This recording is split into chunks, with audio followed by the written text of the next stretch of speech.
Hey folks, welcome to Play Branson, where you get to know Branson's entertainers better. And thanks for watching. My name is Chris Meyer, and I'm here today with Haley Westrich as my co-host. I haven't fired you yet. Not yet. So anyway, you're always here, and I always appreciate it. And you do a lot of the behind-the-scenes work on this, and I don't thank you enough publicly. So thanks, Haley, for helping to do all this work. So summer begins today. Yes, super excited. Yeah, and one of the things about summer is desserts. Yes. And ice cream. Oh, yes. And custard. And so, folks, we have a lot of great places in town to partake of desserts. And so 3 of them that come to mind are Cold Stone. And there's a couple locations of Cold Stone in Branson.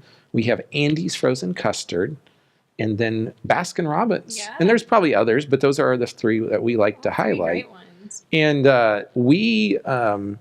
and as we always say on this show, calories do not count on vacation. And so just splurge and enjoy. And so every once in a while, we'll give you a tip. And so here's our tip of the day. We have this publication here called The Flavor of Branson, and it's located all over town, and it lists every restaurant in it. And then there are lots of coupons. There's about 30 coupons in here. And so people can save 10 to 15%. They can get, maybe a free appetizer or buy one, get one free. But when it comes to dessert, like Andy's Frozen Custard here, get a free small cone when you purchase another item of equal or greater value. There you go. We have 15% off at Cold Stone. So those are just a couple. And then at Dunkin' Donuts / Baskin Robbins, you get a free donut, which isn't really ice cream, but that's a splurging item sometime. Free donut with a purchase of a large or extra large drink. That's just a few of the coupons in here. So when you're here on vacation, or if you're a local watching, be sure to go around town, grab this, and then use the coupons. Check out all the restaurants. Sometimes you can have so many restaurants you don't even know where to go, and this helps figure that out. Absolutely. Questions. And I got to be quick because my time's running out. In court, why do they ask if you swear to tell the truth? If you're planning on lying, do you really think you'd tell them so? That's a good question. Yeah. If you jog backwards, will you gain weight? That's the dumb question. And I didn't say this, but normally these are dumb questions or things that make you go, When someone asks you a penny for your thoughts and you put your 2 cents in, what happens to the other penny? Or do you get change? That's great. That's silly. Yeah. If it's true that we are here to help others, then what exactly are the others here for? Good thought. Okay, tell us who our guests are today. We've got Gary and Kim from Oh Happy Day with us today. Yeah, so we're looking forward to talking to them. So stay tuned. We'll be right back with Gary and Kim Koreiba. There are so many things to do in Branson.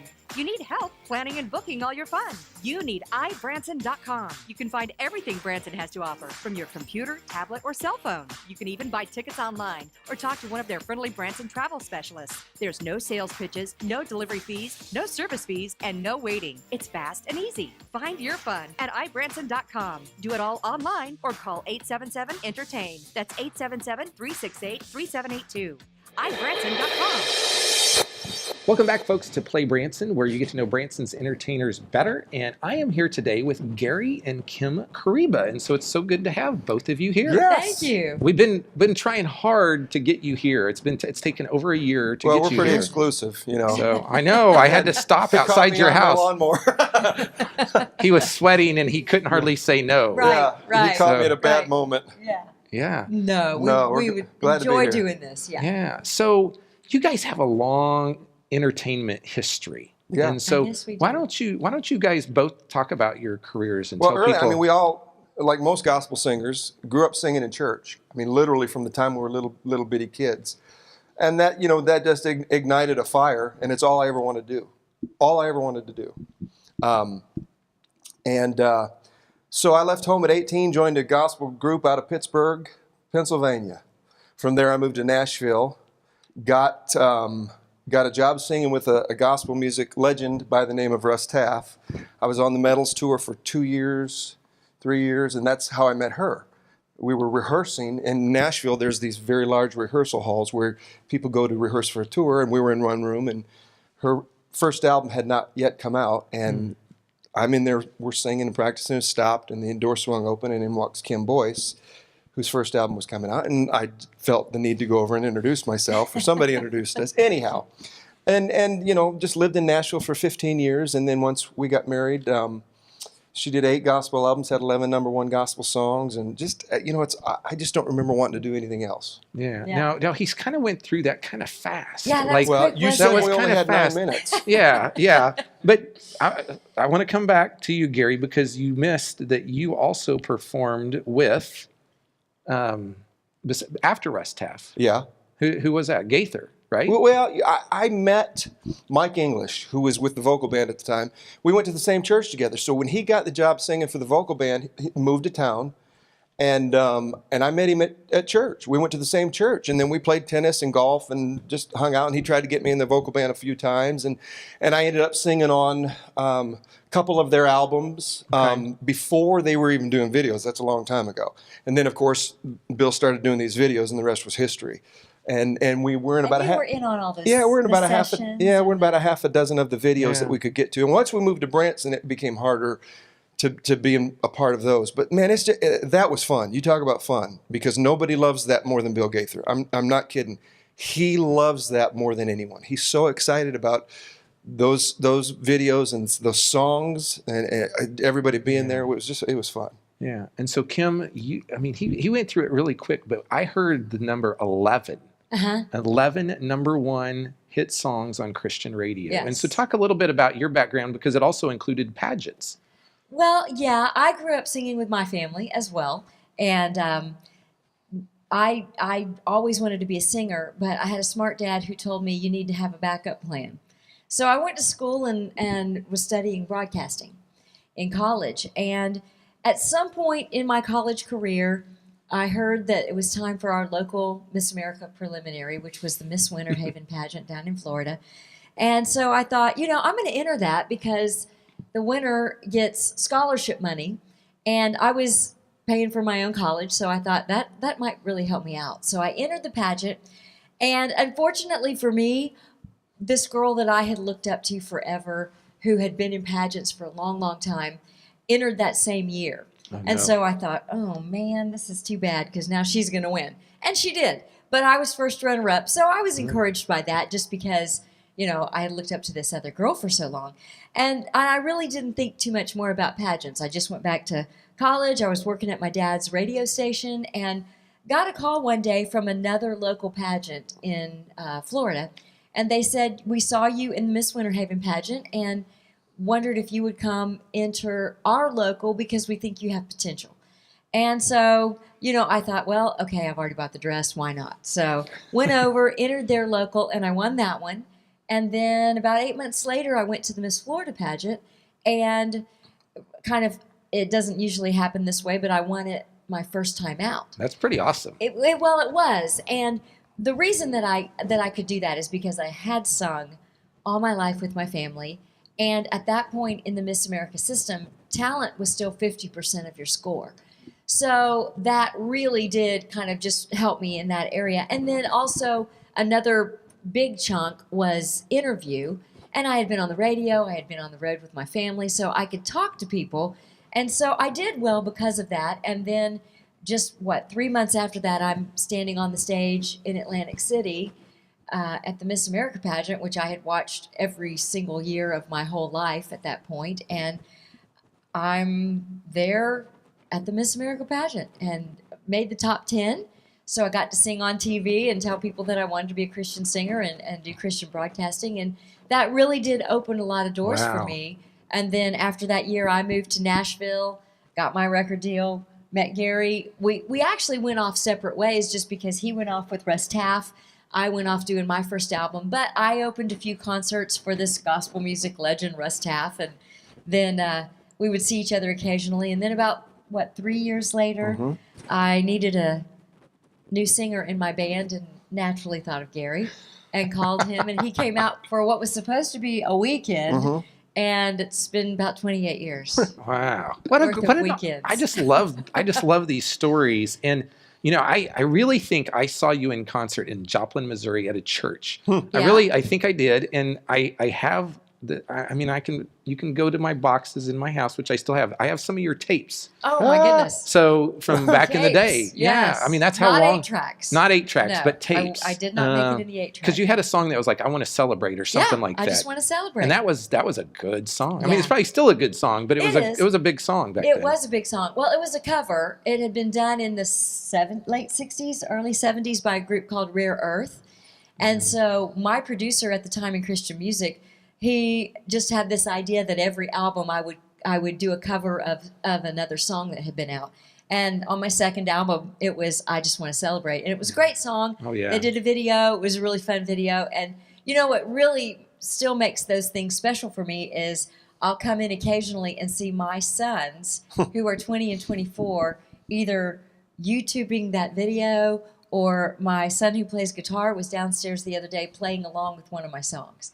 And that was cool. You know, Yeah. that really was cool. So you guys both had pretty successful careers in the Christian music world, but Yep. and somehow you ended up in Branson, Missouri. And so how did Yeah. that happen? It was an act of God. Yeah. We didn't know Branson. Had never her been aunt to and uncle Branson. had been here, and you know, they told us about Shoji Tabuchi and $1 million bathroom, and we're like, yeah, I can't wait not to go there. But honestly, we came here, and really, I came here to sing with a quartet, and we sang together, and just were kind of like, what are we doing? Well, the reason that we came though is because we knew we had 2 boys at that point that were 2 and 5, I think, and we thought as they got older that it would be easier with life on the road on a bus with kids. Nope. It didn't. It was getting harder. Yeah. Right. And they needed some stability. They needed to be at a church, in their Sunday school, in their youth group in the years to come.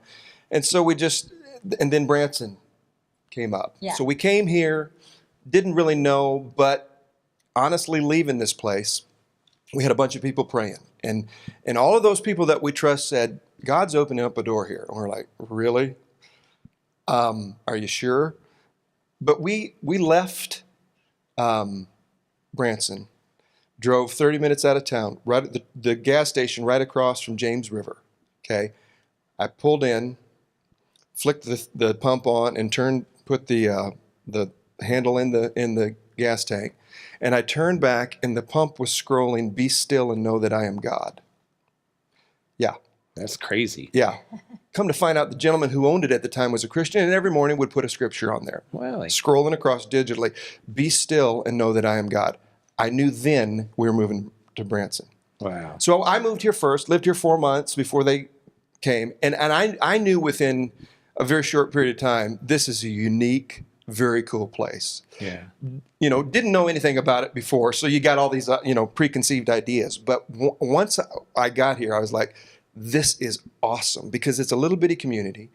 Somebody asked me, one of my cousins said, what is it like living there? I said, it's like living in Mayberry with millions of tourists every year. Because, it's a small community and everybody knows each other. You go to the Golden Corral and people hug you, and you go to the whatever. And it's a small community, but it's a tourist town where there's so much to do. That's right. My sons don't know what it's like to grow up in Nowhereville, USA, where there's not a lot to do. They've got 52 miniature golfs to pick. They've got umpteen go-kart tracks to go to. They've got IMAX. They've got Silver Dollar City. They've got shows and shows and shows and that's how they've grown up. And it's been absolutely, if you want to raise kids, come here. Yeah. Folks, you can tell he's passionate about I Branson. love it. And so we'll I be love back it. in just a moment to talk more about what they're now doing here in Branson. So stay tuned. We'll be right back. Start your day with 4 of the most talented voices in Branson. With Oh Happy Day, going back to gospel at the Hughes Brothers Theater, Tuesdays and Saturday mornings at 10 a.m. Featuring Kim Boyce, Gary Koreiba, Alan Asbury, and Deborah Paxton. And a live band with fun comedy antics, and you'll be inspired and entertained. Call 1-800-422-0076. Get more details at hughes-brothers.com. When it's gospel, it's more than a show. Welcome back to Play Branson. We're here with Kim and Gary Koreiba. And the last segment, we kind of just stopped at the gas station. You're like supposed to come back. So Yeah, what year was that you were moved here then? 2000. We came here you came in February Mm-hmm. of 2000. I had to stay in Nashville with the boys, get our house sold over there. And so I think we came about 4 or 5 months later. Then we were moved here as a family, and we've been here ever since. And so you were in a show, right? Or Gary started, yes. Yeah, I was in Pierce Arrow for 13 years. Okay. And then Kim came along and was there for 10 years. 10. And we had a blast. We had so much fun. And it was at that time when the boys went from here to graduating. Yeah. And it was a good time, and it was a great period in our lives. And then it all came to an abrupt end, and we just kind of went, okay, what are we going to do? Well, we kind of went back to our roots and started an all gospel show at our church. Mainly because we had gotten some business advice. Yeah, and it looked like it didn't look good. you got to have all kinds of money and 3 years to launch this thing. And we had 3 years, we didn't have all kinds of money. But we started it at our church. Our pastor said, well, how about this place? And it's very set up like a theater. So we started Sunday gospel nights. And within a very short period of time, we had 300 or 400 people showing up. And it was we're just singing these gospel songs that we grew up singing. Me and Kim, Deborah Paxton and Alan Asbury. We just this thing worked. We all went to church together, and it just kind of took off. How did you end up with the meeting with the Hughes family? Well, Gary and I had sung background vocals for a man Oh, yeah. from Jerusalem named Dudu Fisher. Oh yeah. And he was at the Hughes Theater. And so we did the show Sunday Gospel Nights that first year at church, and then the church was not going to be available for the next year in 2016, I think. And so I said, you know what, I'm going to go and talk to the Hughes. We loved the family, loved being a part of the Dudu Fisher show there. And I said, maybe they would let us use their theater on Sunday nights to do Sunday Gospel Nights. So I went and talked to them. Well, the Hughes conduct no business on Sunday, which...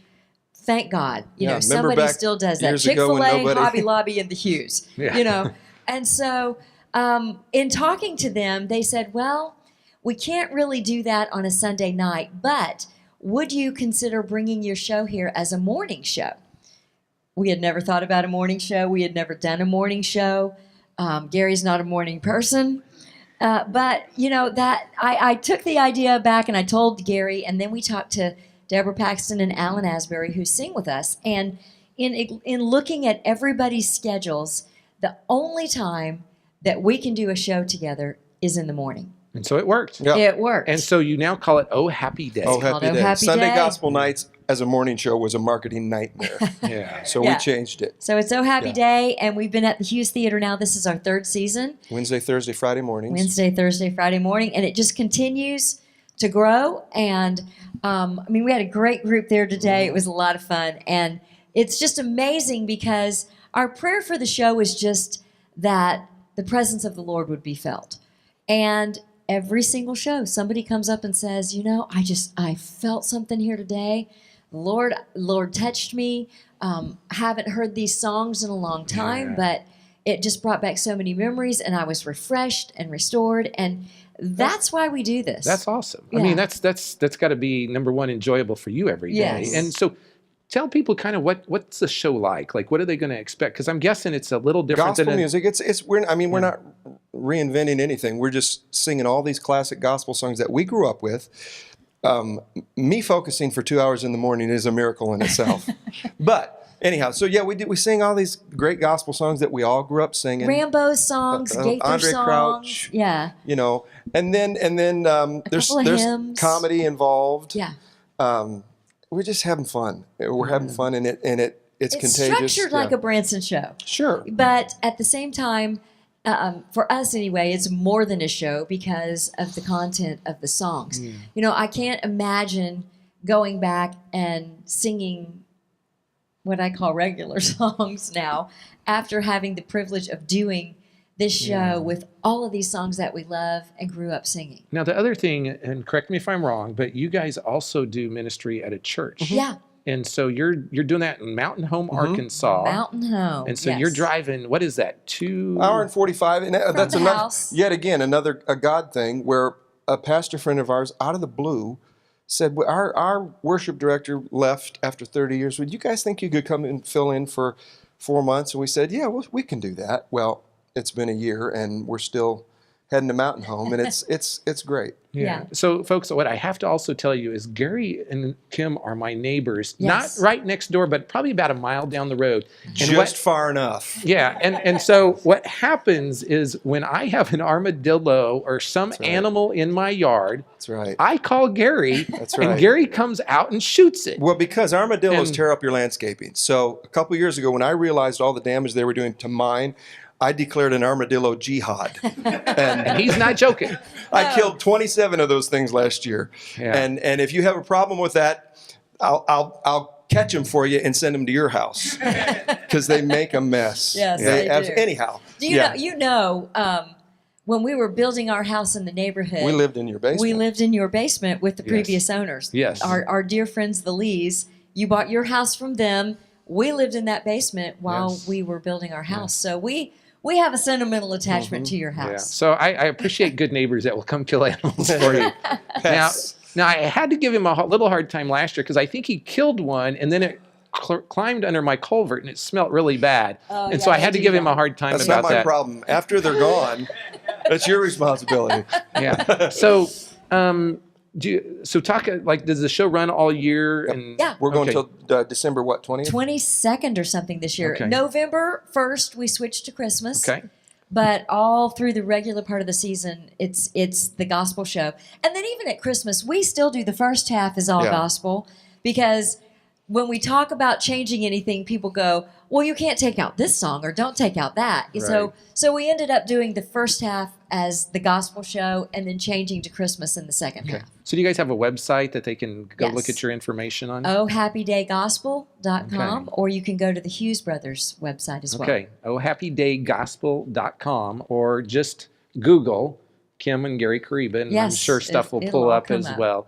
And so, folks, we always will tell you if you need help with tickets, you can also go to ibranson.com. Yes. And just go check out their show, folks. These folks have got a big history in the Christian music business, and they look at it not just as a business, though, but as a No. ministry. Yeah, it is. And that's what's cool, because I can sense and feel your passion. And stay tuned, and we'll be back in just a minute with more Play Branson. The Platinum Award-winning Comfort Inn at Thousand Hills overlooks the Thousand Hills Golf Course in Branson and features a unique mountain lodge theme. The guest rooms are spectacular. Enjoy a free hot breakfast every day. Cool off in the refreshing indoor pool and hot tub. For more information or reservations, call 1-877-335-4727.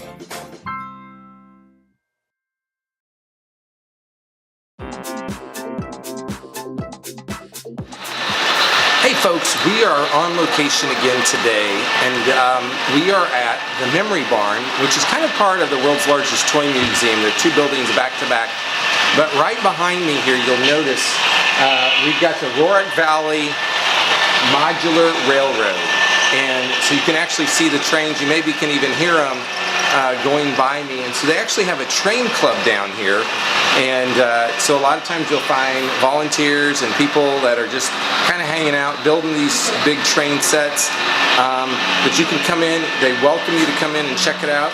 Sometimes, under the proper supervision, sometimes kids are allowed to actually help with the trains and that type of thing, but you can see lots of different sets, buildings, of course trains here, and something you want to check out. Besides this, at the Memory Barn, you're going to find all different types of things that you're going to remember from your childhood. That's why they call it the Memory Barn. So there's all sorts of museum features that are toy related.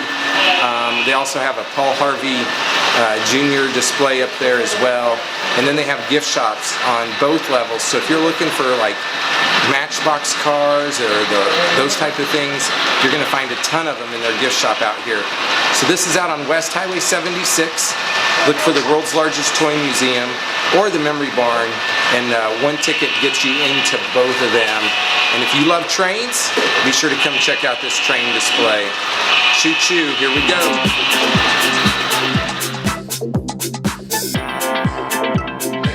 Hey folks, welcome back to Play Branson. This is our last segment, and you just saw us at the Memory Barn out on West Highway 76, right next to the world's largest toy museum. And so the same owner owns them both. And have you been to the Memory Barn? I have. It's really neat. And they have a lot of stuff. Yes, They have a lot of stuff in both of them. Right. And so they just added this. They've got all sorts of stuff there. And so if you haven't been out there, be sure to check that out. We've got another concert coming up, a new one coming up Wednesday, July 18th, Retro Futura. That sounds interesting. And it's like a premier 80s concert deal. And I think this might be, is this the Belinda Carlisle one? I don't know. And Modern English and a bunch of 80s bands. That's my generation. So check that out at the Welk Theater on July 18th, Retro Futura. If you're looking for something new and different show-wise and a one-time only deal, that's the one you need to check out. And as always, be sure to watch our next episode next Thursday. I can't tell you who it is. It's a secret. You're going to have to watch. And be sure to go to our Facebook page, like us, and then message us if you have an entertainer you want to see, or man, maybe you just don't like what we do. Tell us that. We want to get better. We want to cater to you. And then if you haven't planned your trip to Branson yet and you need help, be sure to go to ibranson.com or call them at 1-877-ENTERTAIN. Those folks can help you out. Any last parting words? That's all for now. All for now. Okay. We'll see you next week here on Play Branson.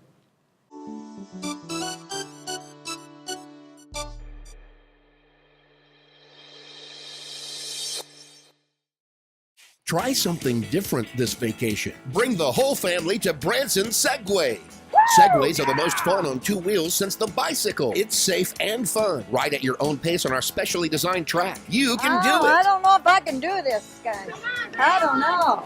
To get your family from ho-hum to adventure, ride a Segway. Branson Segway and Adventure Center on Highway 165, just 1 block south of Titanic. Come on, slowpokes! Ride like the wind!